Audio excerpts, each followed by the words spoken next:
Selamat pagi pemirsa. Seorang pelajar sekolah menengah pertama atau SMP di Kabupaten Kulon Progo, daerah istimewa Yogyakarta, kecanduan judi daring atau judi online.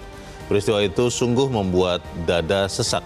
Terlebih lagi pelajar itu yang diketahui berasal dari keluarga tidak mampu, kemudian terjerat pula pinjaman online. Fakta itu mempresentasikan banyak kegagalan negara menghadang penetrasi judol yang dalam beberapa tahun ini teramat kuat. Pemirsa, inilah editorial Media Indonesia, edisi hari ini Selasa 28 Oktober 2025 dengan tema Selamatkan Anak dari Judol bersama saya Leonard Samosir. Dan Anda semua juga bisa ikut menyatakan pendapat Anda nanti dengan menelepon nomor 021 583 99 100. Dan pemirsa, pagi ini telah hadir bersama saya Ketua Dewan Redaksi Media Group, Elman Saragi. Bang Elman, selamat pagi. Pagi, Leo. Sehat-sehat, Bang? Sehat. Tidak pernah main judol? Oh, pasti enggak. Tidak pernah. Dan mengawasi juga anak-anak? Iya, anak-anak pasti kita awasi. Dan terutama handphonenya kita ya. jaga gitu ya. Pertanyaan besar kita, Bang, ketika negara ini terus-terusan berusaha mematikan situs-situs judol, tapi juga kita tahu kan bermunculan dengan cepat. Bagaimana kemudian kita bisa menyelamatkan anak-anak dari judol seperti yang ditulis editorial pada pagi ini, Bang? Memang jadi pertanyaan besar ya. Masyarakat sebetulnya kan bertanya, apa benar pemerintah sudah sungguh memberantas judol? Itu kan pertanyaan masyarakat ya. Sudah all out belum? Sudah all gitu ya? out enggak? Artinya karena tidak semua negara yang mengalami seperti Indonesia. Banyak negara, mau negara maju, negara miskin juga tidak separah Indonesia kan. Untuk judol ini. Untuk judol ini. Bahkan judol ditambah lagi pinjol kan gitu kan. Cari uangnya dari pinjol kan. Nah, itu yang menjadi pertanyaan besar dari masyarakat kita. Benar nggak pemerintah memberantas judol ini? Serius nggak kan gitu kan? Karena kalau kita lihat dari hari ke hari, memang sangat memprihatinkan. Memang seperti yang ditulis oleh judulnya kan. Dada kita menjadi sesak. Jadi tidak hanya dada saya sama Leo, dada seluruh rakyat. Dan ini kan kejadian di Kulon Progo ini kan. Apa Leo percaya ini hanya satu murid SMP? Kan pasti, kan? Pasti banyak yang pasti lain. banyak kan. Ini yang tiba-tiba terungkap, muncul di permukaan, menjadi viral kan. Kan? Tapi yang tidak muncul, yang tidak menjadi viral, mungkin jangan-jangan ya seperti yang data yang dikeluarkan oleh Kementerian Komunikasi Digital tahun lalu, di bawah umur 19 tahun yang terpapar judol itu sekitar 200.000. 200.000 anak-anak. Bahkan di bawah 10 tahun yang terpapar judol itu 80 anak. 80.000. Di bawah 10 tahun? Bawah 10 tahun. Itu anak SD, Bang? Anak, ya kalau bawah 10 tahun ya paling SD. Kelas 3. Iya. Ya kan gitu kan. Paling banter kelas 3 SD. Oke. Ini jadi pertanyaan kita. Sekali lagi, benar nggak pemerintah sudah serius? Dan ini harus dijawab pemerintah. Baik, kita akan bahas itu, Bang Elman dan pemirsa. Inilah editorial Media Indonesia untuk hari ini, Selasa 28 Oktober 2025. Selamatkan anak dari judol.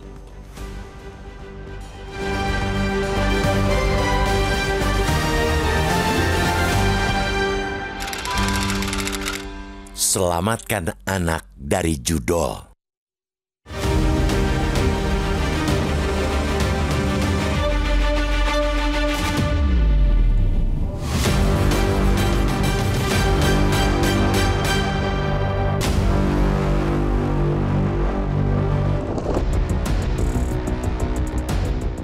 Berita tentang seorang pelajar sekolah menengah pertama SMP di Kabupaten Kulon Progo, DIY, kecanduan judi daring atau judi online, judol, sungguh membuat dada sesak. Terlebih, pelajar yang diketahui berasal dari keluarga tidak mampu itu kemudian terjerat pula oleh pinjaman online, pinjol. Fakta itu mempresentasikan banyak kegagalan. Pertama, kegagalan negara menghadang penetrasi judol yang dalam beberapa tahun ini teramat kuat. Kedua, kegagalan sistem pendidikan, terutama dalam hal pendidikan karakter dan budi pekerti. Ketiga, ketidakmaksimalan pemerintah memberdayakan ekonomi masyarakat miskin sehingga mereka memilih lari mencari peruntungan lewat judol. Sebaran racun judol memang mengerikan. Alih-alih berkurang, praktik judi yang dilakukan melalui platform digital itu semakin hari justru semakin meracuni masyarakat. Apa yang terjadi di Kulon Progo itu membuktikan bahwa penetrasi judol mampu menyasar ke segala arah. Dari masyarakat kecil hingga kaum elit terjangkit. Hampir semua kelas usia, dari anak-anak sampai lanjut usia pun ikut terpapar judol. Yang paling memprihatinkan tentu saja sebarannya ke anak dan remaja. Data Kementerian Komunikasi dan Digital Komdigi pada November 2024 lalu menyebutkan sebanyak 200.000 anak usia di bawah 19 tahun telah terpapar judol. Lebih mengenaskan lagi, dari jumlah tersebut, 80.000 diantaranya adalah anak di bawah usia 10 tahun. Hasil temuan Pusat Pelaporan Analisis Transaksi Keuangan (PPATK) semakin menguatkan hal itu. Data kuartal 1 2025 yang dikumpulkan PPATK menunjukkan jumlah deposit judol yang dilakukan oleh pemain berusia 10 sampai 16 tahun sebesar lebih dari 2,2 miliar rupiah dan usia 17 sampai 19 tahun mencapai 47,9 miliar rupiah. Angka fantastis yang sangat membuat miris. Betul, pemerintah sudah melakukan sejumlah langkah untuk menghadang lajau paparan judol. Akan tetapi, harus diakui, mereka kerap kehilangan fokus dalam menangani penyakit masyarakat ini. Ketika terungkap sebuah kasus yang jadi perhatian publik, penanganannya heboh. Namun begitu atensi publik berkurang, gerakan mereka juga ikut menyurut. Ramai sebentar di satu momentum, tapi beringsut sepi setelah momentumnya hilang. Pemerintah bahkan pernah membentuk Satgas Pemberantasan Judi Daring, tapi nyatanya sama saja. Pemberantasan judol tak pernah tuntas. Pemain-pemainnya disapu, tapi pucuk pengendalinya tidak terjamah. Alhasil, seperti halnya korupsi, judol tak mati-mati. Satu platform dibunuh, puluhan bahkan ratusan platform baru bermunculan. Satu akun diblokir, 1000 akun baru dihidupkan. Terus saja seperti itu hingga semakin banyak orang melarat karena judol, semakin kerap kriminalitas terjadi yang dipicu judol, semakin banyak pula generasi muda yang rusak gara-gara judol. Dalam situasi seperti ini, sungguh zalim bila pemerintah dan negara tidak bertindak lebih fokus dan serius dalam pemberantasan judol. Tanpa intervensi konkret dari negara, gurita perjudian daring tidak akan terbendung. PPATK pernah memperkirakan perputaran uang judol bisa mencapai 1,2 triliun rupiah pada akhir 2025 apabila pemerintah luput melakukan intervensi. Itu artinya tanpa regulasi digital yang rigid dan penegakan hukum tegas, tinggal tunggu waktu saja korban dari masyarakat, termasuk anak dan remaja, bakal kian berjatuhan. Pada sisi yang lain, serbuan judol juga tidak mampu ditahan oleh benteng ekonomi dan benteng pendidikan karena keduanya sama-sama rapuh. Baik sistem ekonomi maupun sistem pendidikan di negeri ini tak sepenuhnya efektif dalam memberikan perlindungan nyata kepada masyarakat dari jahatnya racun judol. Karena itu, negara tidak hanya dituntut segera menghentikan karut-marut pemberantasan judol yang justru kerap membuat kejahatan itu semakin mengakar dan mudah menyebar. Negara juga punya pekerjaan besar untuk menguatkan benteng pendidikan dan ekonomi masyarakat sehingga masyarakat punya pertahanan diri untuk membendung serangan judol.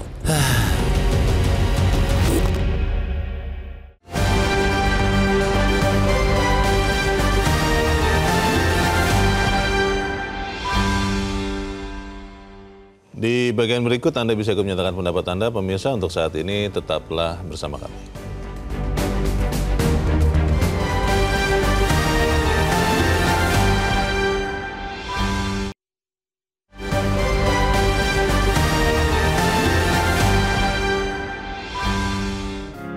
Media Indonesia mengajak Anda untuk mengakses fitur premium e-paper.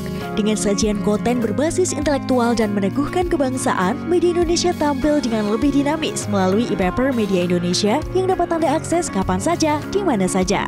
Caranya mudah, download aplikasi Media Indonesia di Android atau ketik link e-paper.mediaindonesia.com atau bisa scan QR Code pada layar kaca Anda. Klik tab e-paper di bagian samping layar tablet Anda, daftarkan data diri, serta pilih paket berlangganan e-paper Media Indonesia sesuai dengan kebutuhan Anda.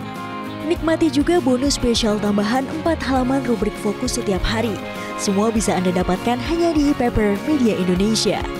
Untuk informasi lebih lanjut, hubungi customer service di nomor 0811 1201 2018 atau kunjungi media sosial @Media Indonesia. Media Indonesia, referensi bangsa. Terima kasih Anda masih bersama kami pemirsa, dan sekarang kita akan mendengarkan dulu Bang Elman pendapat dari pemirsa Metro TV. Kali ini dari Medan, Sumatera Utara, ada Pak Yono. Pak Yono, selamat pagi. Pagi, Pak.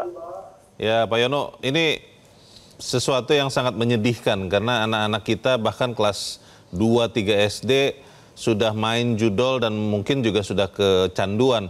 Menurut Anda sebetulnya bisa tidak kita katakanlah tutup semua situs judol itu atau apapun kita lakukan untuk menyelamatkan anak kita, Pak? Silakan, Pak, singkat padat saja. Ya, terima kasih kesempatan ini. Kami berharap kepada pemerintah supaya lebih tegas dan konsisten untuk memberantas judol. Seperti zamannya Pak Sutanto Kapolri 2004 itu, perintahkan semua Kapolda 1 bulan di wilayahmu ada, kau kucopot. Perintahkan Kapolres 3 minggu ada, kau kucopot. Perintahkan semua Kapolsek 2 minggu ada judol atau judi, kucopot. Jadi setelah itu bersih kita alami itu di Indonesia, Pak. Ini supaya Sutanto. Halo? Selama ini sapi saja itu, Pak. Baik. Jadi ada ketegasan yang diperlihatkan ya, dan itu bisa ditutup. Terima kasih Pak Yono di Medan, Sumatera Utara untuk pendapat Anda, Pak. Selamat pagi. Disebut Pak Yono pada saat waktu itu Kapolri Sutanto. Bagaimana, Bang? Ini bisa diterapkan lagi sekarang atau memang sebegitu canggihnya situs-situs judi online ini sehingga kalau ditangkap bandarnya, situsnya ditutup, nanti akan tumbuh lagi yang baru. Bagaimana, Bang? Kalau kita sih kan kita percaya selama itu buatan manusia, pasti bisa dilawan. Judul ini kan yang buat kan manusia. Iya. Walaupun Teknologi kan gitu. Jadi kalau buatan manusia pasti bisa dilawan oleh manusia juga kan gitu kan. Betul. Nah, di sana pakai teknologi, di sini juga bisa melawan pakai teknologi juga. Lebih jago mereka mungkin, Bang, untuk memunculkan situs-situs baru, Bang? Itu bisa karena keputusasaan atau memang ada niatnya kan gitu kan. Oh. Nah, jadi kalau kita sih berpandangan, kalau ada keseriusan, ada keinginan bersama-sama, pemerintah bersama-sama, ya terutama aparat penegak hukum atau Komdigi semua bersatu padu berantas judol, pasti bisa. Pertanyaannya kan apakah pemerintah, seluruh instansi pemerintah ini sudah sepakat sama-sama. Jadi tidak ada yang memberantas, ada yang memberi peluang. Itu atau kan melindungi malah. Ada melindungi kan begitu kan. Sepanjang semuanya sama, seirama, semuanya maju tak gentar, pasti judulnya akan luluh lantakan. Dalam editorial ditulis, Bang, ketika satu akun diblokir, 1000 akun baru hidup, Bang. Nah, itu bagaimana, Bang? Itu yang pandangan-pandangan yang terjadi selama ini kan. Karena itu kan kalau menurut pandangan kita, itu kan karena memang pertama ada keputusasaan, kedua mungkin karena memang itu tadi ada yang memberantas, ada yang melindungi kan gitu kan. Pertanyaannya kan gini, kalau katakanlah misalnya mungkin kita tidak bisa menyerang sampai ke sumbernya, apakah di Kamboja atau di mana? Servernya di luar negeri banyak. Nggak tahu kita kan. Nah, pertanyaan kita, apakah bandar-bandar yang ada di Indonesia ini sudah bisa nggak diberantas oleh pemerintah kita? Kan pasti ada di sini kaki tangannya. Harus kan? ada. Harus ada. Nah sekarang sudah bisa nggak diberantas? Katakanlah misalnya tiba-tiba transaksi-transaksi yang seperti diperkirakan oleh PPATK kan. PPATK memperkirakan 2025 ini sekitar 1.200 triliun 1.200 triliun yang akan beredar di judol ini kan. Nah, gila.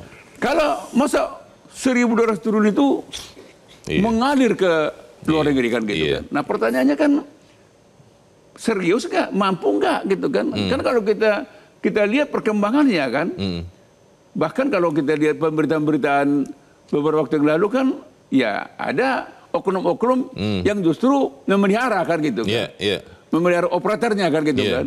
Itu kan walaupun belum terbukti di pengadilan kan, kita nggak tahu ini. Sedang kan, berproses. Sedang berproses lah. Nah sekarang itu coba orang-orang yang selama ini disebut-sebut ajukan dong ke pengadilan. Nah, ini kan kelihatannya kan macet nih kan. Begitu menyangkut nama langsung ada nama yang sering disebut ya. Ada nama yang sering disebut itu menghilang kan gitu kan. Kok bisa menghilang? Pertanyaannya begini Bang.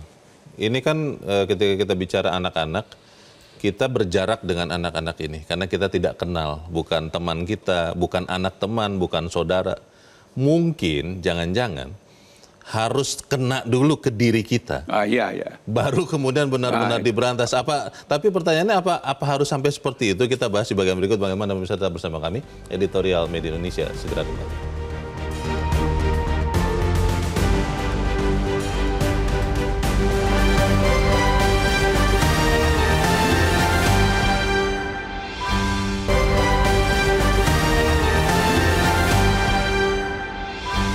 Terima kasih Anda masih bersama kami dan kita ada di bagian akhir diskusi kita pagi ini. Bang Elman, sering kalau kita lihat masalah itu menjadi benar-benar dibenahi, judul ini diperangi, kalau misalnya itu menyangkut pribadi dari orang-orang yang harusnya menangani. Tapi kan menyedihkan sekali, ironis sekali kalau sampai harus itu terjadi Bang. Bagaimana Bang? Bang, terkadang muncul perasaan seperti itu. Mungkin kena dulu anaknya. Nah itu. Atau cucunya. Karena terpapar judul kan. Kecanduan judul ini. Baru dia nyahuk dia kan. Baru dia menjerit dia. Berantas. Baru udah kena cucunya kan. Karena pribadi itu. Karena pribadi kan. Nah, mestinya kan tidak seperti itu kan. Kan yang aneh dalam kasus di Kulon Progo ini kan. Anak SMP terpapar judul juga main di pinjol. Karena butuh uangnya itu tadi. Pertanyaannya, masa anak SMP bisa dapat pinjol gitu kan? Itu juga ya. Loh, ini kan pertanyaan besar. Artinya memang pinjol ini juga berbahaya gitu kan. Nah, pertanyaan berikutnya itu ya kan, apakah masih bisa nggak diatasi katakanlah data yang dikeluarkan oleh Kemdigi itu ya, Kemdigi itu kan, yang 200.000 itu yang terpapar, anak-anak yang terpapar judul itu, masih bisa nggak diselamatkan ini? Bisa direhabilitasi? Bisa direhabilitasi nggak ini kan? Kan harapan kita, doa kita, ini harus diselamatkan kan? 200.000, masuk yang terpapar ini langsung hancur lebur masa depannya kan? Ini kan harus kita selamatkan. Nah, disinilah sebetulnya kan masyarakat mengetuk kesadaran pemerintah. Bagaimana usaha pemerintah menyelamatkan yang 200.000 ini dan yang menyelamatkan anak-anak yang belum terpapar. Kan ini kan tujuan kita. Makanya kita harapkan pemberantasan judul ini nggak boleh setengah hati. Harus betul-betul serius. Seluruh kementerian yang berkaitan dengan pemberantasan judul sama-sama. Kita harapkan itu benar-benar bisa kita lihat segera dan anak-anak kita selamat dari judul. Bang Elman, terima kasih sudah hadir tempat ini. Selamat pagi Bang. Pemirsa, serbuan judol tidak mampu ditahan benteng ekonomi dan pendidikan karena keduanya rapuh. Karena itu negara tidak hanya dituntut segera menghentikan pemberantasan judol yang justru kerap membuat kejahatan itu semakin mengakar dan mudah menyebar. Negara juga punya tugas besar untuk memperkuat benteng pendidikan dan ekonomi sehingga masyarakat bisa bertahan untuk melawan serangan judol. Saya Leonard Samosir, berterima kasih Anda sudah menyimak Editorial Media Indonesia itu pagi ini. Terus jaga kesehatan Anda, terus jaga nurani Anda. Selamat pagi, sampai jumpa.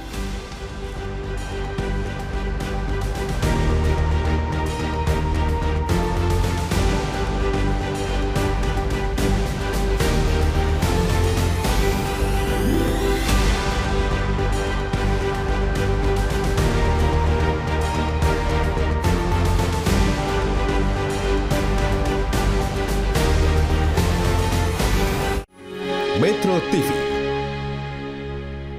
Download Metro TV Extend sekarang.